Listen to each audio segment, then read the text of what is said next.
Good morning ulit mga kabagwis. So, may maganda tayong itatakilap ngayon about sa safety ng ating mga alagang warriors. Kasi ako nag-iisip din ako kasi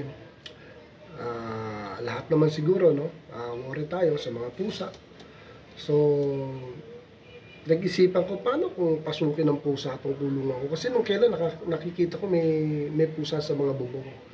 Paano kung bigla silang magpunta dito, tapos papasok dito sa trapdoor, di ba? So, nag-isip ako ng paraan kung paano kaya. Na, kasi mostly, ang iisipin natin, takpan eh. Ako, hindi. So, ginamit natin ang konting idea natin.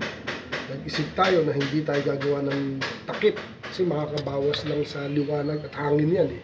So, ventilation ng kulong kung tatakpan. So, ang naisip ko, eto mga kabagwis, napakagandang idea. Tingnan nyo. Ayan ang landing board. Di ba? Ayan ang trapdoor. So, hindi ko na siya lalagyan ng mga takip. Alam nyo kung ano ginawa ko? Simpleng, eto. Tusok-tusok yan, mga kabagwis. Gayahin ninyo. Magandang idea to yan. Oh. Tacker lang yan, tacker. Tapos sa manipis na any karton or what. Tapos binalitan ko ng parang palara para hindi kahit mabasa hindi masisira. Ayan. Tacker. Bakit ko naisip to? Do you think pag may pusang pupunta dito, gustong pumasok sa mga trapdoor, pag tumapak dito, hindi ba sila may ilang? Tested din sa linggo na yan. Alam ko naman wala namang pusa dito, no? Pusa ako nakakulong, mga imported yan. Pero sa tingin ko, hindi makakapasok ang pusa. Dahil once na mag-attempt silang tumungtong dito, tusok na sila. Ang liliit ng clearance niya, no? Hindi talaga sila tutuloy. Ang ganda, magandang idea to, mga kabagwis.